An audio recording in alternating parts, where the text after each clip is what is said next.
Right, Italy, Spain. Spain walking away with the points 3-1 in this game. Spain made 6 changes to the team that battered Belgium. They were a little bit more clunky going forward. And I think, as we said previously, they showed once again they could get out. They can be got at defensively, essentially. I think Italy did cause them real problems. I mean, first opening 10 minutes, Oliviera, I mean, the first goal at a major international tournament, firing that home from close range, the celebration was absolutely insane. Spain fans looked completely and utterly stunned.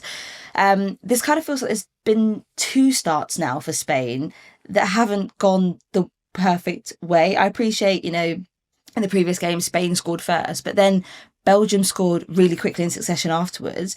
It kind of feels like it's the second game now that Spain haven't started off on the best foot, or at least a foot that kind of shows a fair degree of vulnerability. I mean, Rach, what did you make of those opening few minutes? Yeah, it could just be a case of maybe a bit of a slow start, but I think what we've seen from Spain is that what I found funny is the timings of goals. So when Spain have conceded, it almost kind of angers the beast. How dare you? And suddenly Spain right, come here, we're going down there and scoring within the next kind of within 5 minutes we will get another goal within 5 minutes, don't you worry. So it did feel a little bit like that again. Italy looked surprisingly comfortable with their game plan in the opening kind of 10-15 minutes. It was effective, even though that's, I can imagine, bloody hard and bloody scary having to play that kind of defensive role and counter-attacking role.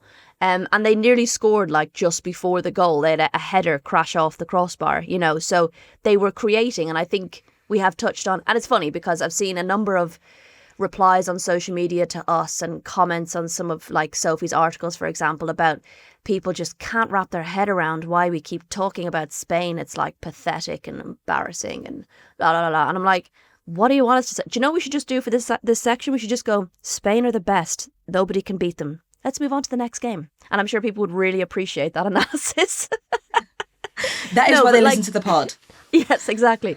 No, I do think, look, it's a normal thing to try and... We did it for years at the US, right? When we were like, how do you beat them? They're winning everything. They're so good. Why are they so good? How do we reach that level? That's Spain now.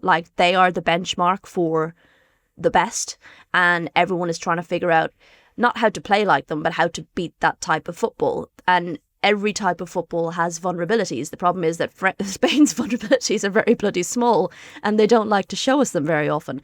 I think perhaps understandable that it was maybe a little bit rusty with the changes made. They've had, I guess, maybe not tested as much across the groups, but I do think each team has provided a different type of opposition that they've had to adapt to slightly. Not that they necessarily adapt their game plan, but, that they come up against and have to deal with just like every other team. So, yeah, I think overall they looked comfortable in the game. I think perhaps they could have put the game to bed a bit earlier. Being on a 2-1 score line is always dangerous. And I think Italy did always look dangerous on the counter-attack. It's just that they faded as the game went on. And that's the difficulty with perhaps the teams in their group, maybe less so Portugal because they didn't really mount any sort of threat. But is that you may come up with a game plan, but do you have the squad that can sustain that game plan for 90 plus minutes? And Spain will run you ragged. You need to be so on it and so fit to be able to sustain that. And I just think that's, with Italy, good game plan, but perhaps the execution for across the 90 minutes was almost impossible. I think you've got to give them real credit though, because I was expecting a little bit the same as you, Rach. They came out all guns blazing. I thought they're going to tire themselves out, and by the second half or towards the second half of the second half, they're really going to fade away. But I think there were still those real moments of spiciness that I saw in the Italian attacking line. Sort of, there was that great chance with there was a ball played in behind the Spanish back line. They were obviously keeping quite a high line, and Italy were kind of, I suppose, trying to counter and kind of catch them out when they pressed up so high. But then, yeah, there was that ball in behind to Piemonte, the 1v1 with the keeper, puts it wide. It was like an agonising miss because it kind of felt like in that moment the game could have kind of turned on its head and very much kind of got the wind back in the Italian sails again to kind of really reignite this and kind of take this to Spain again. Again, sort of more chances. There was a ball played in. I can't remember who played in the ball, but it was like a ball in from the wing. There was about 7 or 8 Spanish players in and around the box, found an Italian player, and you're just like, there are just lapses of judgment that I saw from Spain, which were really, again, uncharacteristic. It kind of felt like a touch of the Lionesses in their first game kind of found Spain in a way, because there were just the basic things that I don't think Spain were doing particularly well. I did think Spain in the second half definitely came out very reinvigorated. Obviously had a bit of a rocket put up them, I think, in the changing room at half time, because immediately obviously they kind of seemed like they were just on the front foot again, and there was that belief that actually they were just going to carry this game and just kind of and put it to bed.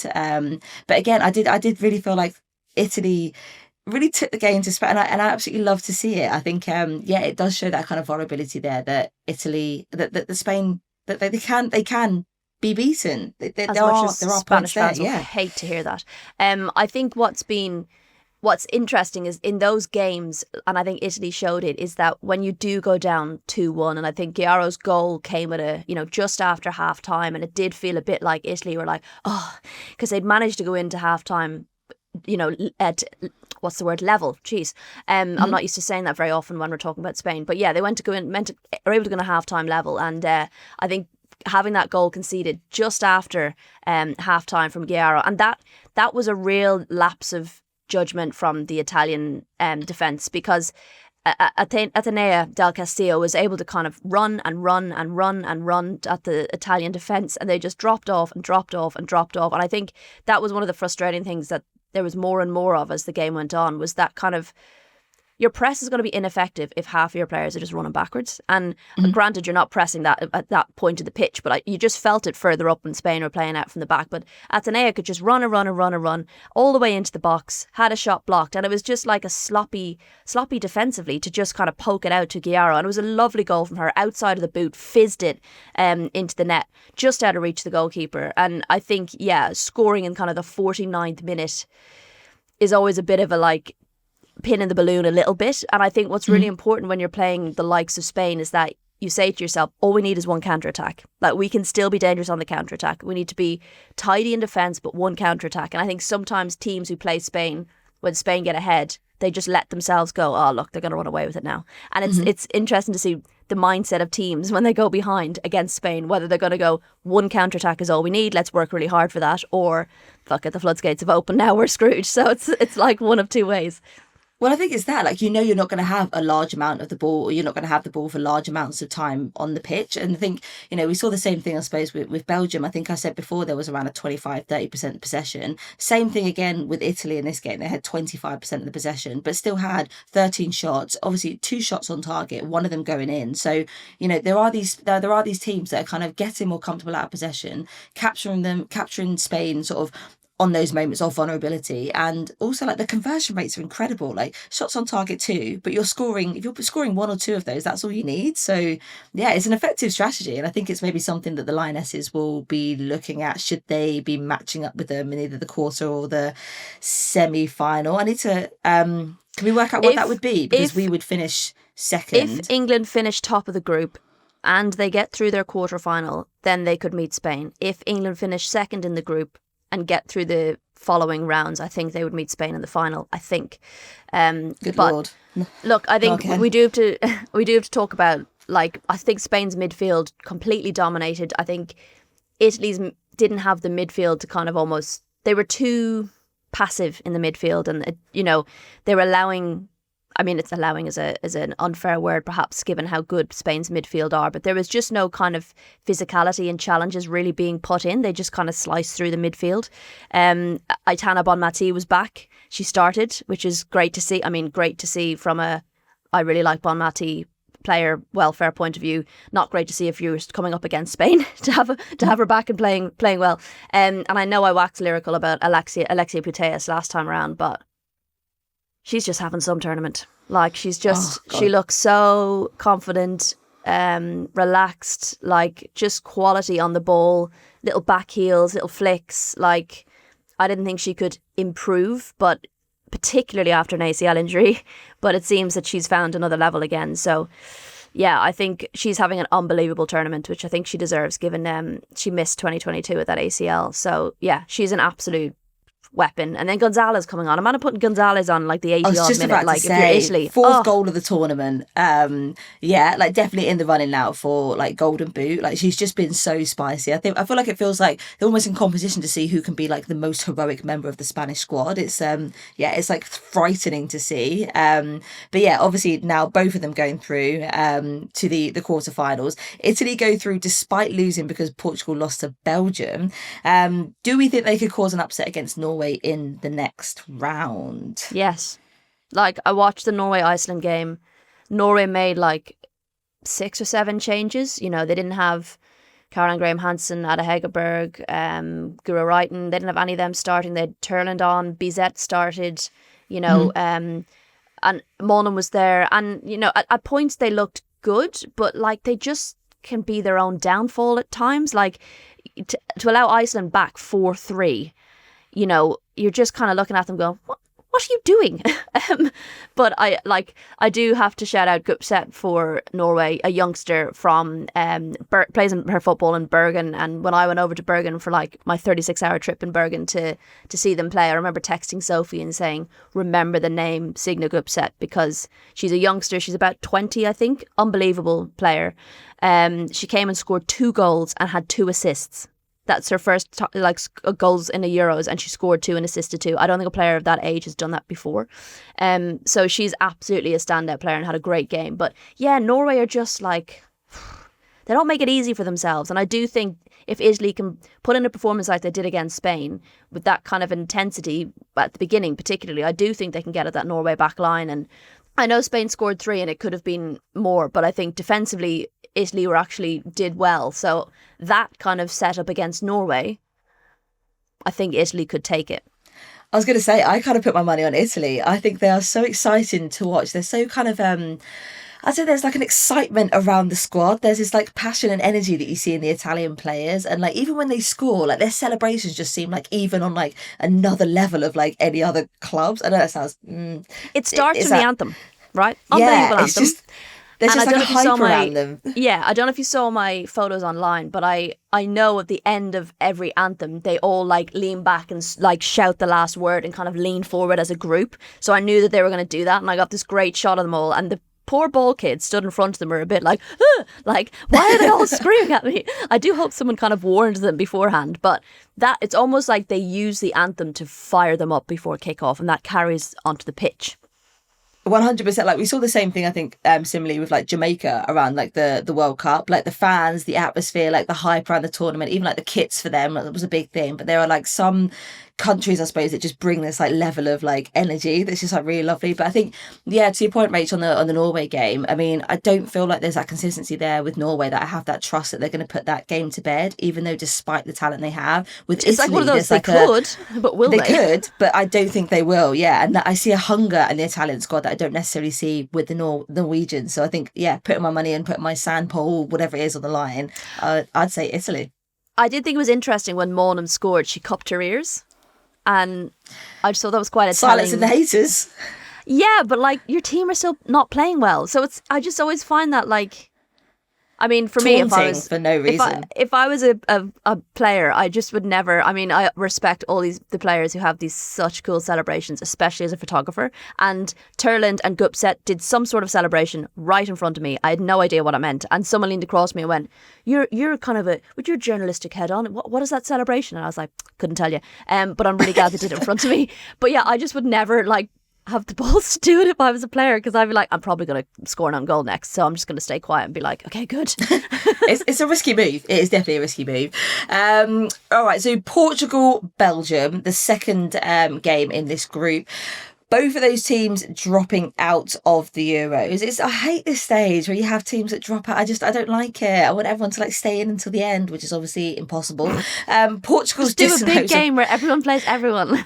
Yeah, just winner like stays tag each on. other in. Yeah, you could have like half a Belgium squad, half a Portugal squad, half a Wales squad. Like, you could just like mix it up, and oh my God, could be we should put together a squad of the players of the teams that have gone out, because there are definitely some players in some of these teams that have really impressed. And I actually think, like, when you look back at maybe previous tournaments, you've had games where you're like, that team has just not turned up. They've had a shit tournament, blah, blah, blah. And I actually think in some of these tournaments, I really feel for the teams, because So, like, you know, Poland really played well against Germany. Denmark really played well against Germany. You could say Belgium, like, I know it was 6-2, but that first half really challenged Spain. Like, they've all had, like, maybe Portugal, maybe the last 10 minutes against, in their last game, perhaps. But, like, that's where it's been really interesting, is that quite a few of the teams that have gone out, Finland, like, they've had such a good tournament. That actually it shows the standards now, because the teams that are going out, they're not just all walking away with no points, nil point. You know, they're actually putting challenges across. And we said that beforehand. We said, like, some of these groups are really hard to call because who's coming in second, you know? And I think that shows the standard. And a lot of teams, while it'd be disappointing that they've gone out, like, they can hold their heads high and say, actually, we've put in good performances here and there, and there's lots to build on. Definitely. I think, I mean, if you're going to put together a squad of, like, out of players that have now dropped out, you'd be looking at... I'd start with harder. Yes.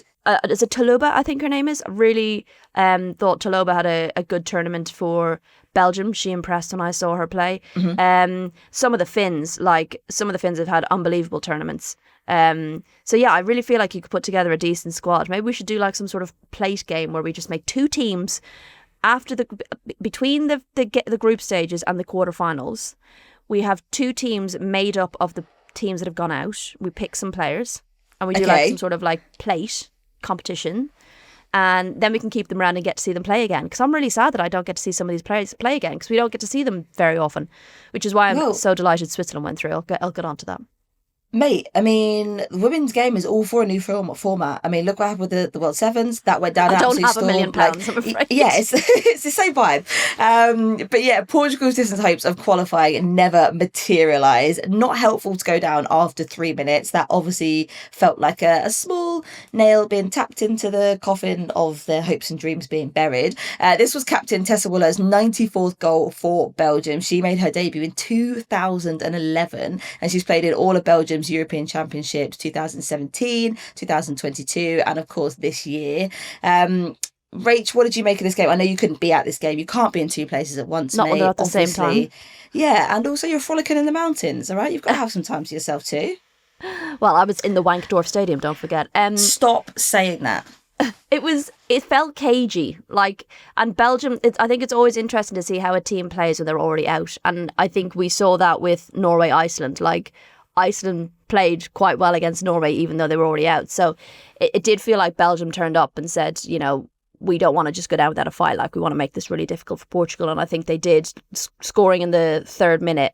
Suddenly that mountain for Portugal looked about as high as the one I went up, and I needed a cable car. So, like, I'm delighted for Tessa Woolart. Like, that's the thing as well in these tournaments. There's players who are like, oh, they just deserve a good tournament, and sometimes it's difficult when perhaps their team isn't quite as high up the rankings perhaps, or as developed as some of the others. So delighted she got a goal, and that's always been their weapon for Belgium, is solidly defensive and being effective in the counter-attack. But yeah, I think Portugal will be frustrated at half-time, because they did have chances, maybe not even at half-time, but at the end they had really good chances before and after the half-time break, and it just could have been a different story. It could have buoyed them. I still think they needed quite a few goals, I believe, and obviously Italy lost, but they needed quite a few goals for it to happen. So it was a big ask, but I think when you're coming into a game like that and you can see it in the first 3 minutes, you're like, you just feel like, I mean, it ain't going to happen. I think it's that disappointment, isn't it? Like, you go into the game with hope. Like, obviously, like you said, there was a big mountain to climb. It looked, you know, fairly unlikely that it was going to happen for them, but at the same time, like, I think they did put in a bit of a shift. But I mean, they were definitely, the wind was taken out of them a little bit by that 3rd goal. I mean, you had Portugal's Anna Capessa had 2 great chances to equalise either side of half time. I definitely think Portugal were better in the second half, but just couldn't find that opening, which I think was killer. Had they you know, we've seen those goals just before half time. We've seen those goals happen literally on the stroke of the second half whistle being so I think, like, again, the timing of the goals, if they'd have had another goal maybe in quick succession or just before half time or just after half time, I think it could have turned the game on its head. They still had a lot to do, but at the same time it that didn't come until so late in the day. Like, it was never going to be. Like, they did have a better second half, but Belgium still had 2 goals ruled out through offside from Tiziak and Taloba. So, you know, it could have been worse. It just felt like it wasn't going to happen for them. Do you know, that kind of way? And I don't know whether this is all of those things, like, do you find out what is happening in the other game? Does it kind of gee you on, or does it make you think, okay, there's not a hope? Like in the first half, like Portugal had a 1.3 XG and Belgium had like a 0.37, and Belgium were still leading. And even by the end of it, Portugal were on 2.35 XG to Belgium's 1.98. They had 20 shots to Belgium's 13, 7 shots on target to Belgium's 4. You know, if you're not kind of capitalising on that, I don't know, it just felt like one of those days for them. The longer the game went on, there was like, it's not going to happen. I mean, now they've failed to reach the knockout rounds of a major tournament. They've been at 3 Euros and 1 World Cup in the last 8 years. It kind of just feels like that curse. There's a bit of a kind of like a boogeyman or around the they team, need to make changes. Like, I mean, Neto's been there for a long time. You know, I thought, and I know the Spain game was a difficult one for them, given the tragic passing of Jota on the same day, and that was difficult. But I did just feel tactically it was naive, you know, and sometimes I do question the tactics, and they're so hit and miss. Like, they've conceded so many goals in their last kind of 6-7 games, which should be a concern. And you look at what they did against England in the one game, and they beat Belgium, and then they go and can ship like a ton of goals, and it's just that complete lack of consistency. So, yeah, I do wonder if perhaps a change is needed for Portugal. They just need a bit of a rework, a bit of a refresh, a revamp, and to kind of, a little bit like what France did, I suppose, a kind of like a changing of the guard and a freshen up. All right, before we talk about the inevitable squeaky bum time that's happening on Sunday, Rach, we've got to give a massive, massive shout out to host Switzerland, who are through to the next round. A 92nd minute equaliser. Viola Shimelli sent them through. The game was incredibly cagey. Finland took the lead thanks to a 79th minute penalty from Natalia Kuka. I mean, Rach. Oh my God. As in, for the hosts as well, like this sea of red, this amazing fan base who's followed them throughout the tournament. There have been some sort of shaky moments from them for the past 3 games, but they've pulled this one out of the bag. And this is exactly what we wanted to see. We wanted to see the hosts progressing. It's good for the tournament. It's good for the buzz around. It's good for the excitement. But my God, they made it very difficult for themselves. I mean, what were your thoughts on this game? Were you there in the fan zones and things afterwards? No, so I was at the Norway-Iceland game, but this one was on the radio. So I was able to listen to it while I was watching the Norway-Iceland game, which is incredibly confusing because your brain basically tells you what's being said in your ear is what's happening on the pitch, and then you're like, that doesn't match up. I don't understand. There's not a corner. What are you talking about? And then I'm like, you're listening to a different game. Stressful, bloody hell. And oh my God, when Finland scored, I was like, because I did feel Switzerland had edged it, and I think, you know, the substitutes they brought on, they looked fresher. They were really going for it. And obviously this sea of red behind them. And when Finland got that penalty, it was such a rash, like just such a kind of clunky, clumsy challenge. And I thought, like, if this is what it's going to come down to, Caligaris kind of just being clumsy, I was just like, is this what's going to put Switzerland out? They're going to be absolutely gutted. What a way to go. Honestly, but like the bravery of the way that they played, and I know they're like obviously moments from going out, they need to play like that, but in my head, to be that kind of composed in the way that you're attacking and confident and brave in the way that you're attacking for that Gemelli goal, beautiful bit of football to get it up there, you know, nice little bit of passing over on the right side and a lovely ball from Reuteler, who's I think so far been one of my standout players of the tournament, and if they'd gone out would absolutely be in our makeup team. And she's been a real, like, she's blown me away, and that was her 3rd player of the match award in 3 games. She's won it every time Switzerland have played. She's been incredible ball from her for Gemelli to just tap home. And I just like, Gemelli came on at like the 81st minute or something. I'm sure I'm going to be corrected in the comments about pronunciation. Guys, if you do correct us in the comments about pronunciation, could you tell us how to pronounce it rather than just telling us we're pronouncing it wrong? Because that's not constructive criticism, that's just criticism. So if I'm pronouncing it wrong, and I'm really trying, please tell me. Just tell me how to pronounce it. I've learned that we pronounce Pina wrong. That was told to us in the comments, but of course not included on the actual way of pronouncing it. So I've gone away and had a dig around and I've found out. Anyway, yeah, I just loved that passage of play. It was just such a confident, brave, like decisive move for a team that were 90 seconds from going out of a home Euros. And I just really, there was no they weren't shit in the bed. Do you know, the kind of way there's a real bravery about it, and I really kind of admired that. It was like they threw the kitchen sink in those last few minutes, but they threw it in such a planned and concise way. It was like really... It was like an IKEA sink, you know? Everything just fell into place as they threw it.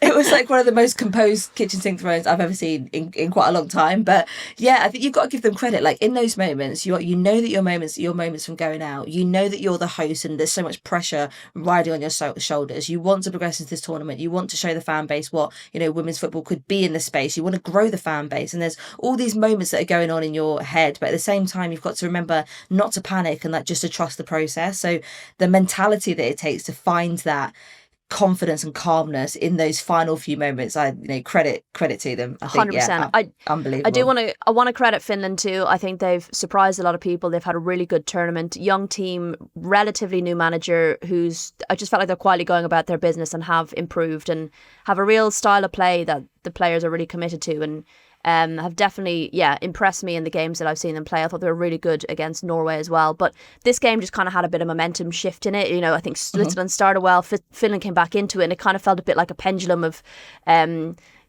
pressure, and it was a stressy game. There's a number of players I think for Switzerland that have impressed this tournament. Peng, my God, Chelsea have got themselves a worldie of a goalkeeper. She's had such a good tournament.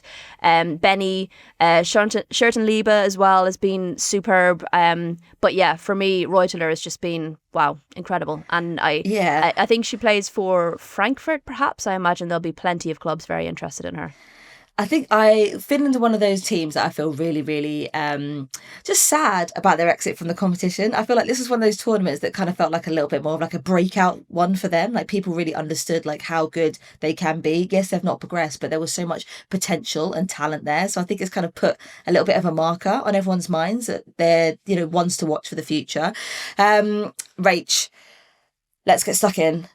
Tomorrow, it's D-Day for Lionesses fans and Wales fans alike. The Lionesses will go through if they win this match. Wales need to win by at least 4 goals. Georgia Stanway's been speaking about their opponents ahead of the game. She said, credit to Wales for obviously being here, and obviously that's an achievement in itself, and it'll probably be cool because we know a lot of the girls as well, and it'll be nice to have that moment as close rivals. It's the first time obviously these teams have ever matched in a major in a Euros, obviously, because Wales have never been a part of a Euros, but it's one of those like really monumental moments that matter so much for both teams. You've got the kind of the pride and the kind of country rivalry involved in it. The fans are going to be amazing. It's just going to be a bit of what I hope is going to be a battle for the ages. I definitely hope it falls in our favour, but I feel like it's going to be a real test and a real spicy game to watch. I mean, what are your thoughts going into this? What are you expecting? I think it's going to be really interesting. I think it might be a bit of a cagey affair. I think England will be better at putting the emotion aside. Mm-hmm. I think they're going to try not to focus on the fact that it's a home nation, that there's a derby, that it's a rivalry. I think they're going to just try and focus on the fact that they need to win out of this game. And if they win this game, they're through and it's in their hands and they don't need to think about anything else. I think the Welsh won't need any help getting up for this game. I think their fans as well will play a huge part, and they will have a very big set of noisy fans, and I think they'll probably be the loudest in the stadium, which I think will massively help the Welsh. I think for Wales, it's just about keeping that emotion in check and using it the right way and using it as fuel rather than overwhelming the occasion. Definitely. And I think, there's going to be a confidence from England, I suppose, going into the game after how cool and composed the Netherlands game went after the first France game, which obviously didn't go to plan. And then maybe potentially a little bit of confidence that Wales can take from their matchup with France. I mean, that first half for Wales was absolutely unbelievable. They took the game to them. I thought Kerry Holland, despite obviously the penalty situation, Jess Fitchlock looked incredible. There are going to be definitely challenges and tests that the Wales team pose. And I think there is that kind of the ego attached to this game for Wales as well. In terms of the sort of setup then, are we expecting anything different from the Lionesses, or do we think actually it's going to be let's roll out the game plan for the Netherlands? It was so effective. Everyone did their jobs. Everyone was on point. I think the formation really worked. I think when you look at sort of Lauren James stepping into that higher up role, Ella Toon coming in. Do we still think Serena's going to go with a very similar format because there was some success found there? I don't No, but that's going to be the exact same as for the Netherlands game because this is a completely different setup. They need to be creative in the top. They'll need that LJ creativity to help break down the Welsh team. So I wouldn't be surprised. Look, it was quite a creative team that went out anyway against the Netherlands. So I wouldn't be surprised if it was the same one. But they won't be kind of looking at the Netherlands game and going, this team did well there, let's put the same team out for Wales. They'll be saying, what's going to work for Wales? I think what's difficult for Wales is that this isn't just a simple don't lose and you might go through, or just win the game and you might go through. The fact that they need 4 goals makes it difficult because, you know, I think a lot of people are expecting them to be very defensive against England, which is understandable, but it's a difficult challenge to be very defensive and score 4 goals. You know, one of those, you have to focus on one of those really, because if you're trying to go all out and score 4 goals, you're going to be open at the back and concede. So that makes it quite an intriguing, you know, if you take the emotion out of it, that in itself makes it intriguing, right? Because what do? Do you go hell for leather in the opening 20 minutes? It's not like it's 1 or 2 goals. You need to get ahead. And England are a dangerous team if you're open at the back. So, yeah, it makes for an intriguing. And then you just layer on top of that the emotion and the history and the derby and everything else that goes with it. And it's going to be, it's going to be interesting.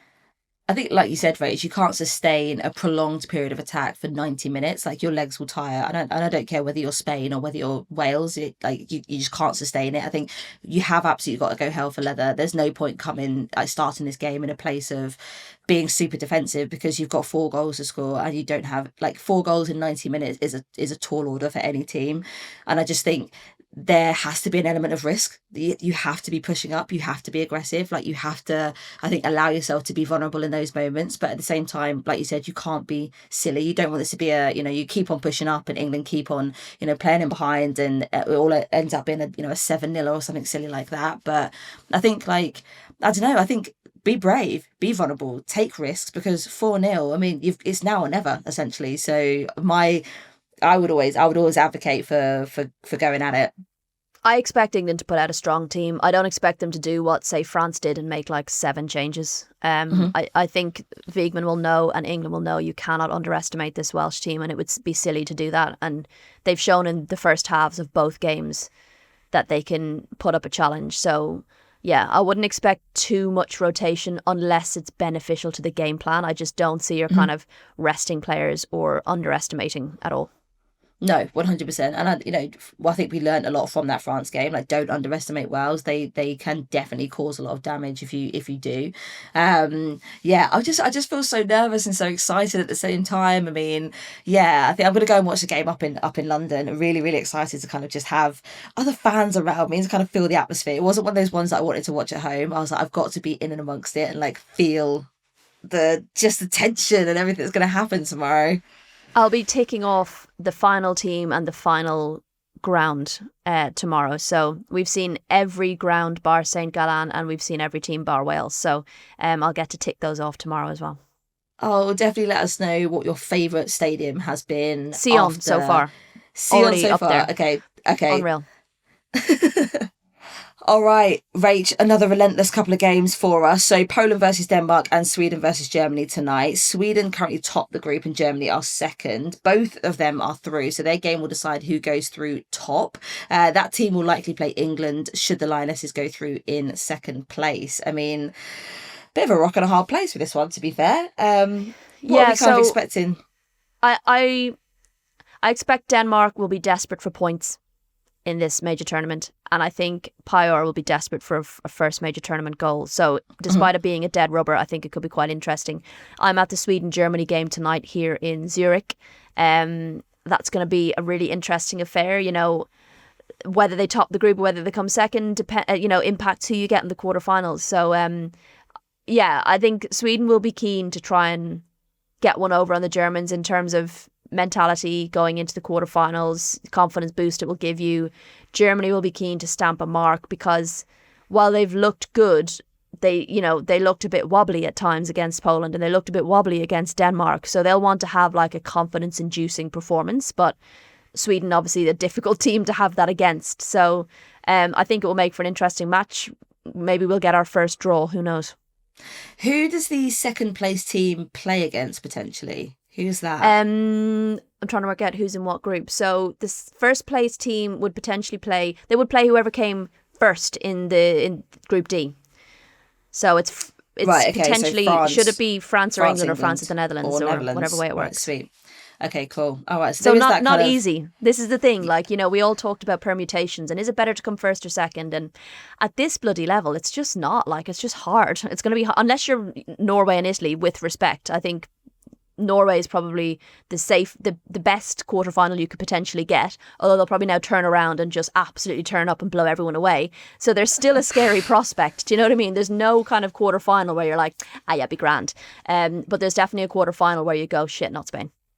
Oh, God. I mean, And yeah, to be fair to them Switzerland then. have Spain, right? Can we just quickly talk about that? Switzerland gets Spain in their quarterfinal. And I know people are thinking, oh, if only they got, you know, if only. Do you know what, though? Like, you've made it out of the groups for the first time in a home nations. You've made history. And now you get to play the world champions. Like, that's incredible. And yes, it's going to be absolutely near impossible.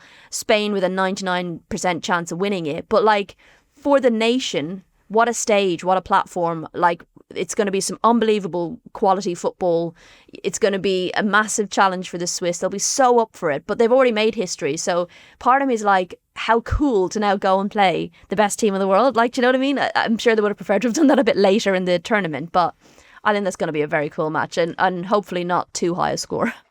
Oh, 100%. But I've got to say, like, if I was a Swiss fan, I'd be absolutely raging. In the same way that I suppose if, like, I don't know, England had Spain, France and the Netherlands in the group, you'd be raging that you didn't have a group that meant Well, look, that you would that probably have happens a better chance of progressing. Yeah. at You the got youth it, you levels. would. At the youth levels, they always seem to draw Spain in the group stages for whatever reason. So I can understand people being like, not Spain again. Yeah. Oh, well, I think it's going to be such a good... I mean, another sea of red. It'll be like Swiss red fans, Spain red fans. It's just going to... I just think everyone... It almost looks like everyone's supporting each other, which is really lovely.